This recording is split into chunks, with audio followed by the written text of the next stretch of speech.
Idea रहता है कि भाई अभी ये इनके साथ हैं, अभी किसी के साथ नहीं। मतलब एक एक परसेप्शन की दुनिया बहुत स्ट्रांग होती है। वो परसेप्शन सारे सही होते हैं ऐसा नहीं है, लेकिन लोग अपने परसेप्शन बना लेते हैं, उसके हिसाब से चलते हैं।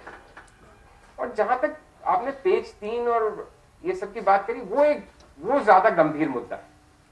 वो इसलिए गंभीर मुद्दा है ज्यादा क्योंकि कहीं ना कहीं अखबार और समाचार माध्यमों के रेडार पे से वो लोग गायब हो गए हैं जो विज्ञापन की दुनिया में रेलेवेंट नहीं है।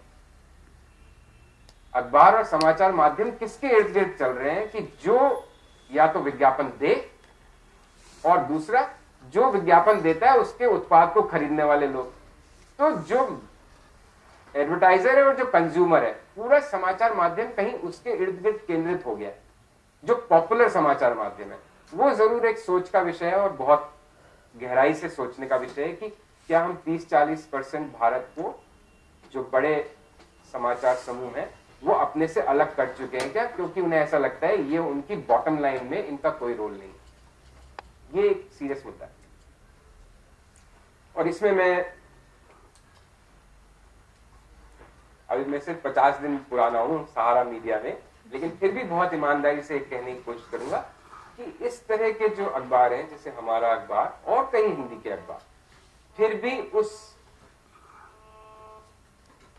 अगर हम कहें उस फर्मे से थोड़े बाहर निकल के काम करने की कोशिश इनमें होती है, क्योंकि शायद उनका टारगेट वो है जो लोअर मिडिल क्लास भी है, जो कहीं गांव वाला भी है, जो कहीं उस तरह की कॉन्स्टिट्यूएंसी, शायद हिंदी रीडरशिप का एक सेगमेंट को तक पहुंचने के लिए, उनके लिए क्या पता वो उनके लिए कंज्यूमर है इसलिए।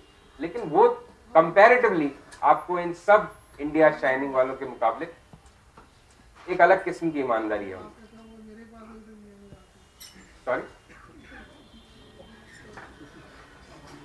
तो somewhere this all is concern, इसमें कहीं कोई दो राय नहीं है।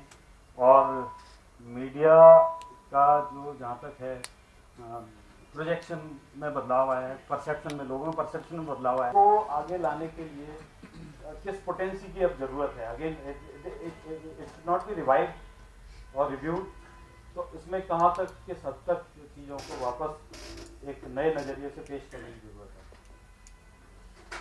प्रदीप जी,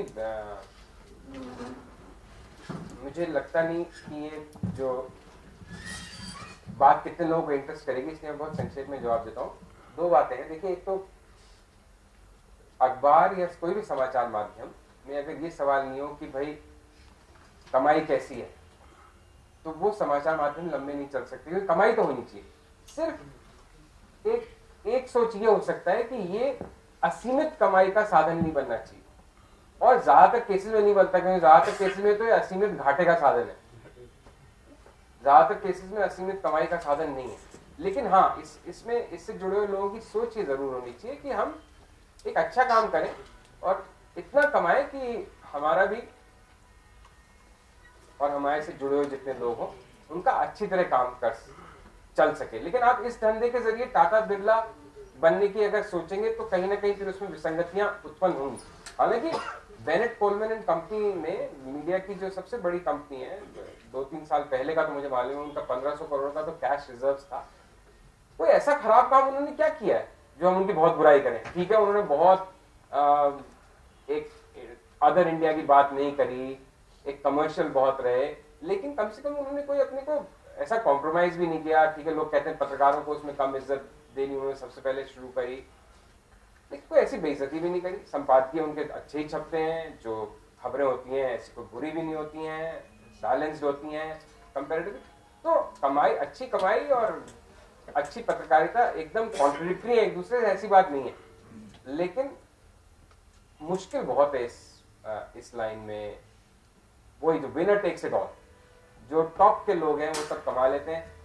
और मैं तो यहाँ पे मंच से बोल सकता हूँ कि बहुत मुश्किल है इसमें, मतलब जैसे बहुत जबरदस्त घाटे का सौदा है ज्यादातर लोगों के लिए।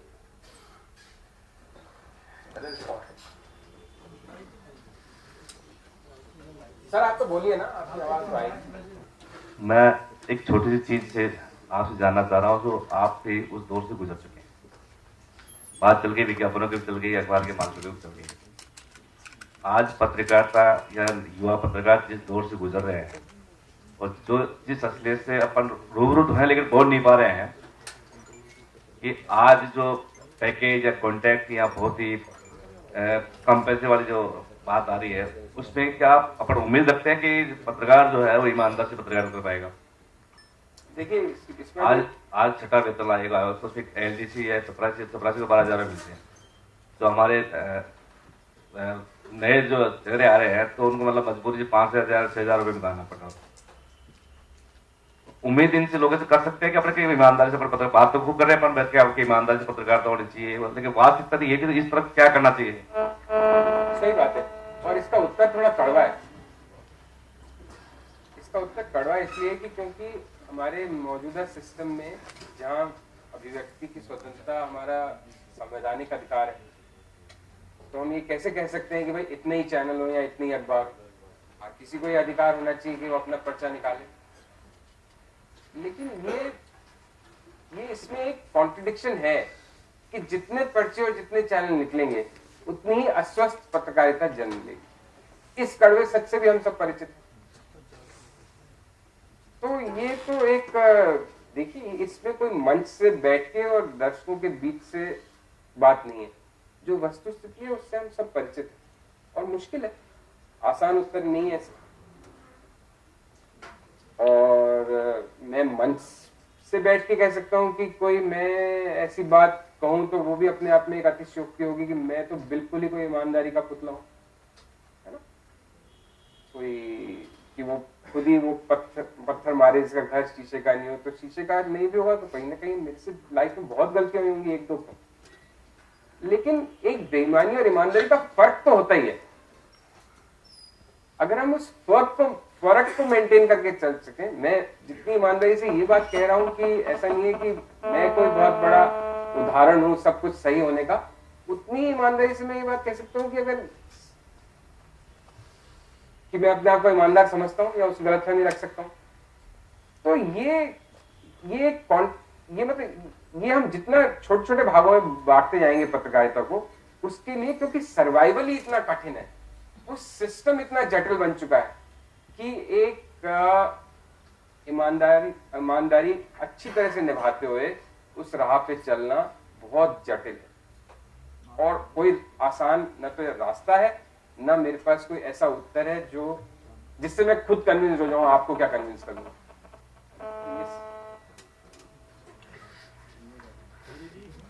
एक सेकंड सर,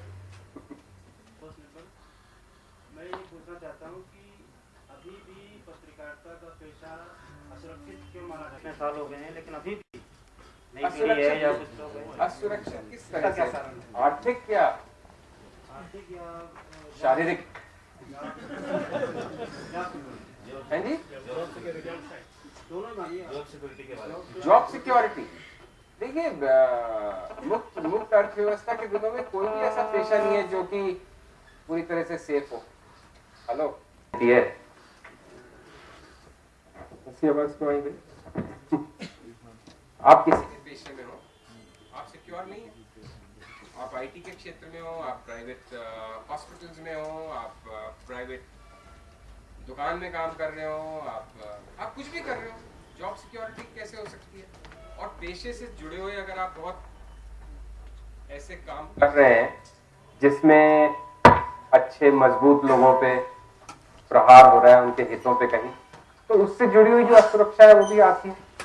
और कई लोग बहुत जानबूझ के गड़बड़े करते हैं, लेकिन ये सब भी सच्ची बात है। नॉट दैट कि वो इतनी गड़बड़ करते हैं कि उनके लिए स्थितियां असुरक्षा जैसी हो जाए, लेकिन ये बहुत मतलब it's like walking on the knife's edge. By and large जो आदमी बाय एंड लार्ज बहुत ईमानदार व्यक्ति के साथ भी चोट हो सकती है, उसको भी लोग नुकसान पहुंचा सकते हैं। लेकिन जैसे बंबई में कहते हैं